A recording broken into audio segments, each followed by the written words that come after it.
Ahoy! I'm Captain Fatty Goodlander, and we're on the sailing vessel Ganesh. But you didn't ask me who I am. Wait a minute, I'm getting to that. And who is with me? I'm Carolyn. Carolyn Goodlander. Oh my gosh! And what are we doing? I mean, why are we doing this? We want to tell everybody about all your books. You have so many. So many books. Okay. Too many Now, books. the fact that you want to get the money from these books, is that playing a role in it? Oh my gosh, did you see that look of embarrassment? That's the true greed coming out here. Let's talk about Christmas, and some of our listeners and fans and viewers have a problem. They've got people that they like, and they want to send them gifts for Christmas, and they want to express their love. And there's no higher compliment to me as a writer if somebody has read one of my books and sends it to someone that they love. That is the highest compliment. And plus, I get the money, and we can buy Carolyn a new pair of flip-flops, which is pretty cool, yeah. She loves flip-flops. The sparkles? Sparkles. She has sparkles on the, what do you call those things on the top of your foot? I don't know. Whatever the thing on the flip-flop is. There's two parts to a flip-flop. And so anyway, getting back to these books. See, she's always trying to get me off subject. Getting back to these books. You may have people that you love, and you may love one of my books, and you may want to send it to them. On the other hand, some people don't like my books, and you maybe have friends that you don't like. And I have probably books that they'll hate. So that'll be good too. So it could be a win-win. Either way, we get the money. Let's put it this way. When I wrote for magazines, I used to always say, have you read my magazine article in Cruising World? But now that I write books, I always ask, have you bought my book? If for some reason, you have an eyesight problem or you don't have much time, you could just buy all these books. You don't have to read them. Carolyn. Okay, well. Get ready Okay. for the books. Okay, show me a book. This book is, what is this? Cruising World Yarns. This is a collection of my favorite stories in Cruising World. As you know, I've been writing for over 20 years, and some of the stories I think are pretty darn good. And a lot of these will make you giggle, some of them will make you think, and very few of them will make you puke. Another book, please. The Collected Fat. This is from various publications, not only Cruising World. I titled this book because I thought it was so funny. The Collected Fat. Yeah, however, people are totally grossed out. This is my worst-selling book. It shows up on really bad. And it shows up, people, I mean, if you put obese or something like that, oh my God, what a stupid idea. I can't believe it. Wait a minute, show me a book that we don't even have, Carolyn. Come on. This is a book that no longer do we have in print, but we do have it as a Kindle book, as an electronic book. Oh, and mention that all the books that I just showed you are available on Kindle. And that's really important to us because people can buy them anywhere in the world almost instantaneously. And we get a sizable amount of money from these books. Incidentally, it used to be where basically a writer got almost nothing when he sold a book. He got a few pennies. The last person to, the guy who actually wrote the book was the last person to see a few pennies. That's totally different today. We get the lion's share of these books.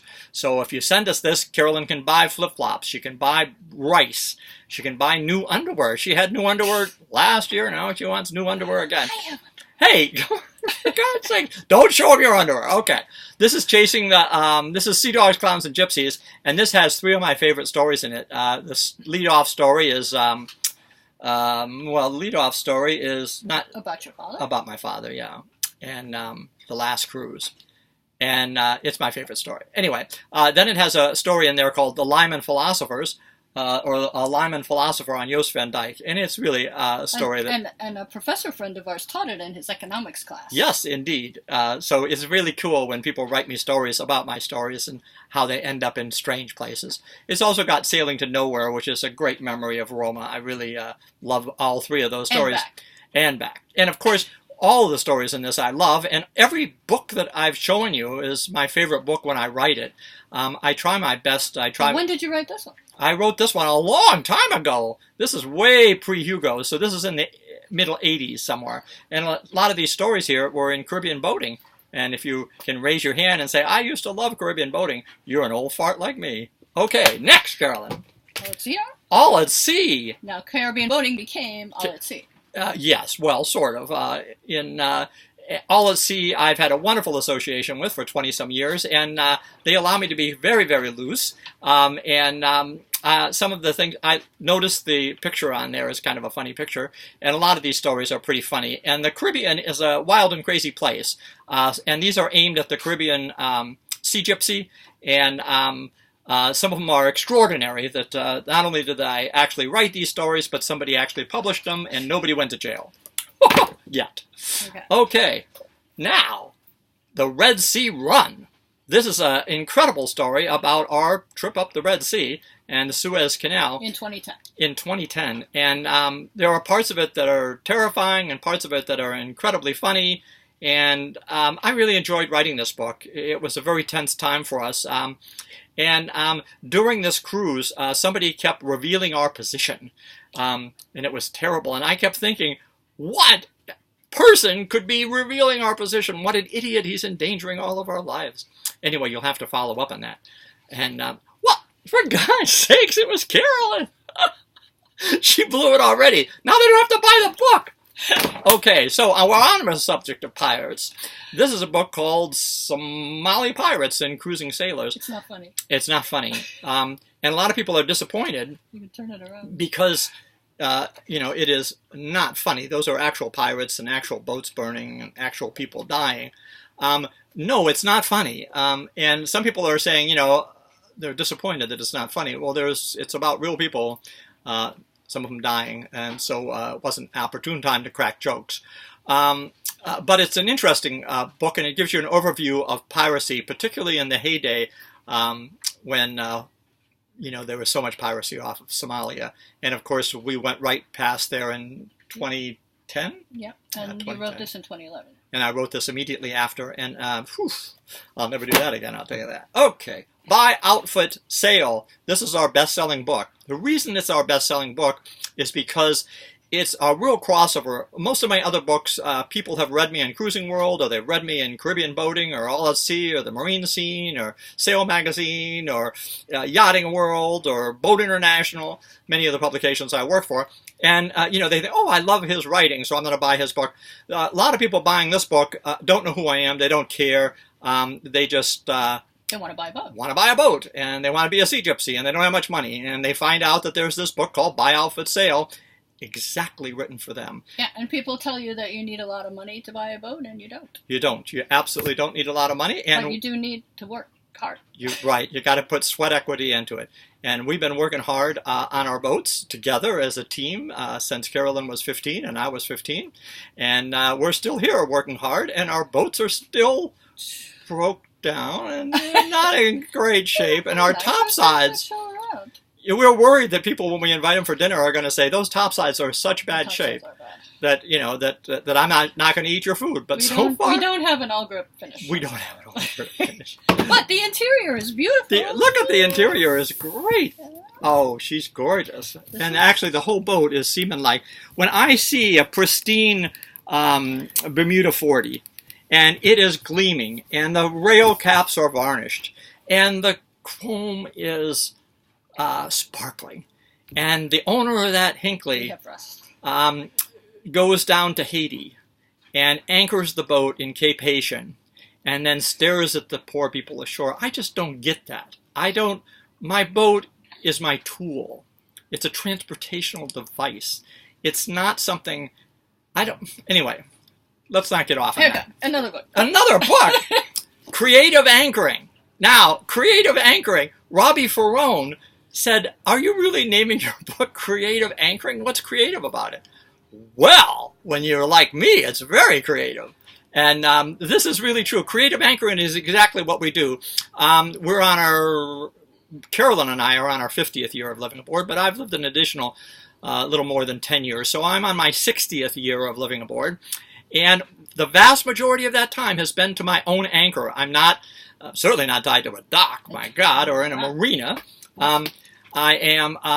do not be a drag. Do not be a drag. Oh, my God. Do not be a drag. Anyway, we have spent 60 years trying to learn how not to be a drag. And it's really pretty basic, but it's pretty complicated, too. Carolyn came to me and said, Fatty, tell me everything you know about anchoring. I said, more scope. Most people don't put out enough scope. They should put out more scope. And she said, well, that's 2 words. Do you think you could write 400 pages on it? I said, well... if there's money in it. I know I'm not supposed to say stuff like that. Okay, stormproofing. Stormproofing. Now this is a wild and crazy book because we, of course, try not to get into storms and are pretty successful at that. On the other hand, there's definitely heavy weather out there, and we don't approach it the way that most people do. And most people are kind of scared of heavy weather, and they pray, and they really, I'm going to do this trip, and I've got a weather forecaster, and I got this. I'll never be in a major storm offshore. And they pay big bucks. And they pay big bucks for their weather routers, and they think it's going to be protected. And they think that because they have $1 million boat, and they think because they got all kinds of money in the bank, and they have an EPIRB, and they have a life raft, that they're going to be fine. What goodness. Anyway. I wrote this book because you do get in heavy weather sometimes, and it should not be as stressful as it could be. And so we're on average in a gale about once a year. That's about every 8,000 miles we sail. You know, it's an interesting time. We heave to, or we deploy one of our drag devices, and Carolyn makes bread, and I write stories, and we tell jokes, and we... Different drag devices. Different drag devices. And Don't Be a Drag, the other book, well, this is How to Be a Drag. Anyway, we had lots of fun writing this. Okay, what's our latest book, Carolyn? Whoa! Cruising Boat Basics. Look at the cover on that thing. It just gleams, and it's thick. Oh, my gosh. Basically, I tried to put everything I know about boats that a moderately experienced sailor would be interested in. It's not necessarily a book for beginners. Buy Outfit Sail is better for beginners. But this is a book for people who know their way around boats. They know how to sail. Hints. Hints. What's it say? Hints. Tips. Tips and tricks. Tricks. For a fabulous life. Well, I happen to have had a fabulous life on afloat for the last 50 years, thanks to Carolyn and thanks to wonderful people that we meet along the way. And we're on our 4th circumnavigation.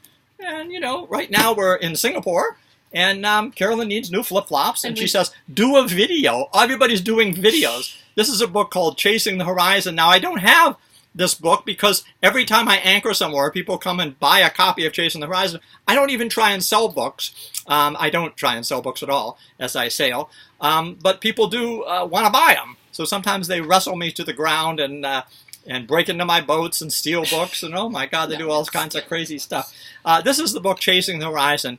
It is my 2nd book. It was written in the just after Hurricane Hugo, and in many ways it's still my favorite book because it's definitely my funniest book. I'm a much, much better writer. And a better person. I was just going to say. It's written with the exuberance of youth. And it's wild and crazy, and it doesn't pull any punches, and it's funnier than hell, and it tells... Hell is not funny. Where did that come from? It tells the truth. And, of course, that worries people, that I should actually tell the truth. It worries my wife. She says, oh, not so much truth, Fatty, please. Truth has gone out of fashion. Truth has gone out of fashion. Yes, we're better off with fake news. Fake news. Yeah, we're better off, I think. Anyway, it's Christmas time. You're going to have to buy some gifts, right? And you might as well send some of that money that you are earning. Tell them where to buy it. Amazon.com. Man, oh man, Jeff. You know Jeff? Jeff, he pretends to be a big businessman. He pretends to do all this stuff. Actually, Jeff is just sitting there on the end of that phone line waiting for you to order, and he's so excited about my books. And he shoves them into the packaging, you know. And then, it's amazing. It's true. And you can actually, it is true. Usually, if you're in the continental United States, you can have one of my books 48 hours after you order it. Or, if you get the Kindle version, you can have minutes. It within minutes, yeah. And so, anyway, we have all these books, and we're in Singapore. And we're on our 4th circumnavigation. And we desperately need money. And we don't want to tell people that. You know, we don't want to appear. But Just did. I didn't mean to tell them that, you know, in any kind of a way that they, you know, but the fact of the matter is you're going to spend some money, let's face it, and, you know, you could spend it on horrible things, you know what I mean? Books are a great present. Books are a great present, particularly the books that I write. I noticed that they are so much better, and I do occasionally read some of my books and laugh and laugh and laugh. I can't believe some of the things I say about Carolyn. Okay. Okay, what? You got to wrap up. Wrap up! You wrap up! Well, we wish everybody a wonderful holiday season. Wait a minute, And a that's Merry too sappy. Christmas. Merry Christmas? I don't even believe in Christmas. You do when you get the present. I believe in presents, yes. Absolutely. Okay, for Team Ganesh, I'm Captain Fatty. And I'm Carolyn. Bye-bye. Bye.